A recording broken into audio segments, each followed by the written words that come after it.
Hi, and welcome to my channel, Galactic Bacon. My video today is going to be an Elite Dangerous frameshift drive upgrade guide for complete beginners. And I know that's a question a lot of new players ask, is how do you go about upgrading your frameshift drive? Because the frameshift drive determines your jump range of your ship, and if you don't have a good jump range, it can be a big limiting factor for progressing in the game. So it's something that is a major priority when thinking about upgrading a ship. So I'm currently in my ship at the moment, but there's a couple of wee things I just wanted to talk about before I go ahead and install a frameshift drive in this ship. The first question is, where do you find one? You may not find a frameshift drive that is suitable for your ship or is perhaps the best one that you can get for your money straight away. There are only particular stations that may actually sell them. There are two ways of doing this. The first way is actually to use the galaxy map in the game, and the second way is to use a third-party tool. But if you want to do it within the game, if you go to galaxy map, and then if you use the filter on the galaxy map, if you haven't used the filters before, these are really helpful, and it's worth taking the time to learn how to use them. You will find it a benefit. So if you go over to the filter, which is 4 tabs along, the default is usually on realistic. If you then click on map, and then the first filter down, it starts off none, allegiance, commodity, etc. If you scroll down to economy, and if all the boxes are unchecked, you won't be able to see any stars. But if you click on high tech and then scroll back a bit, you will be able to see all these blue stars are basically systems where there are high-tech stations. In other words, stations that are selling high-tech modules for your ships. It's a really handy thing to know. Now, this isn't 100% guarantee that you will be able to get the frameshift drive that you are looking for exactly for your ship, but it certainly increases the chances that you will be able to find some really good gear in these systems. So that's one way of doing this. The other way of doing it, if I go to my other screen, is to go to one of my favourite tools, eddb.io, and the default will probably look something like that. But if you go along to stations, and then under system, type your current system. I'm currently in, I think it's LHS 1852.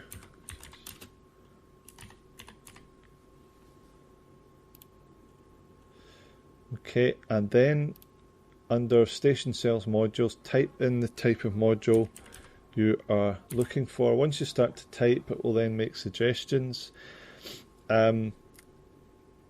The ship I'm currently flying is only the largest slot in the core modules, which is where the frameshift drive goes, is a size 2.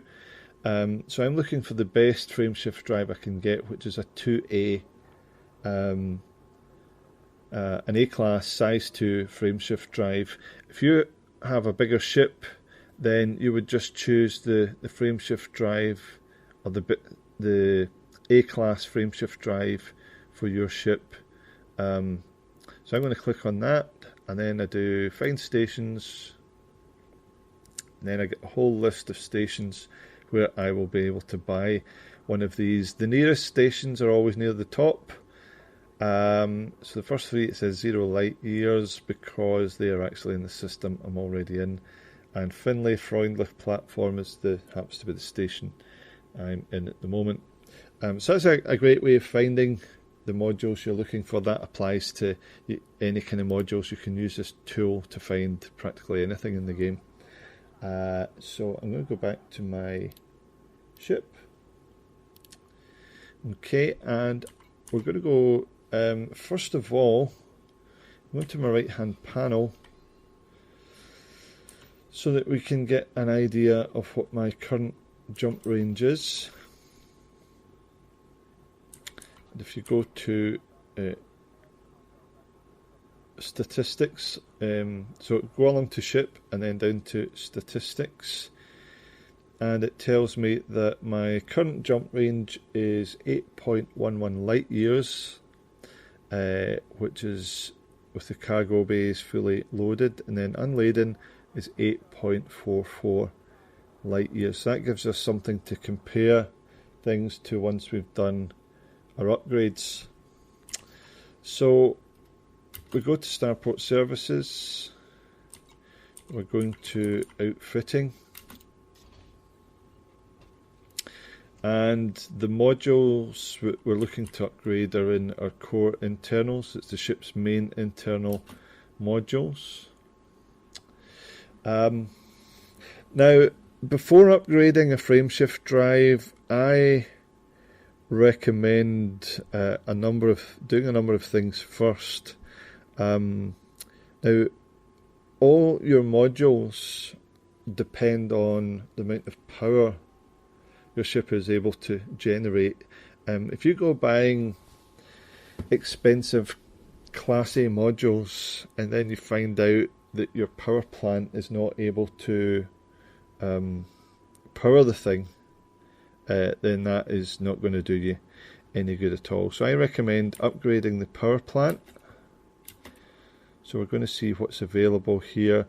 I've not got a huge amount of money at the moment in the game because this is from a relatively new account. So what I'm going to do is I'm going to install a 2C power plant. If I had the money, it would be a 2A. One thing to watch with installing modules, if you see near the top right, that these modules all have a different mass.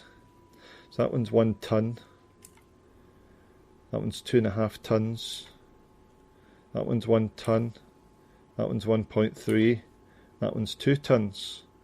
You'll also see the integrity changes, which tells you, how is this module going to fare in a battle or a collision. The higher the number, the more robust the module.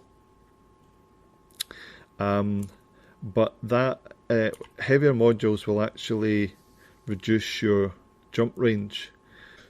So if you are equipping your ship for exploration, then you will want to be wary of the mass of the modules that you're installing. Otherwise you're going to reduce your jump range. Just something to be aware of. I'm going to install a Class C power plant first of all. So I'm going to store, let's see, I'm not going to bother storing that one. I'm going to exchange it, so it's going to be cheaper. So I'm actually saving 5,931 credits.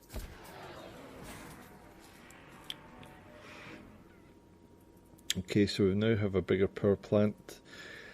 The other thing I recommend changing is your power distributor, and we'll try and beef that up if we can. I can afford a 1A power distributor, so I'm going to get one of those.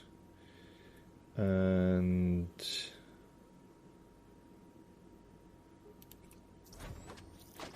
yeah, okay. So now we have to upgrade our frameshift drive. And you will see as we select different drives, the power requirements go up and down. Also, you will see a difference to the amount of fuel that would be used for each drive. And if you look at the top right, both the integrity and the mass change as well. And the same applies to what I said before about mass. There is quite a difference between the 2C drive and the 2B drive in terms of mass. So that's something you have to take into consideration. So I'm going to take a 2C frameshift drive. I'm going to exchange the old module. Okay. Now if I go back to my right hand panel under ship, you will see my jump range has increased considerably. If you remember at the beginning of the video, it was around about 8.5 light years. It was my current jump range, and unladen it was just a little bit more than that, but less than 9. It's now 12.28 light years unladen jump range. So you can apply this to whatever size of ship that you are flying. This will hopefully help you to upgrade your frameshift drive and get that extra jump range that you're looking for, and enable you to progress further in this game. If you're just starting out in Elite Dangerous and looking for some guidance, you should check out my beginner's guide playlist. It's just indicated in the top right just now. Or if you would like to be notified about future videos, please subscribe and click the bell icon below if you want to be notified of those. Also check out the description below for other videos that I've made, and feel free to leave a question in the comments if there's anything you want to ask about frameshift drives or jump range, and please just leave a comment below. So thanks for watching, fly safe, and I'll see you next time.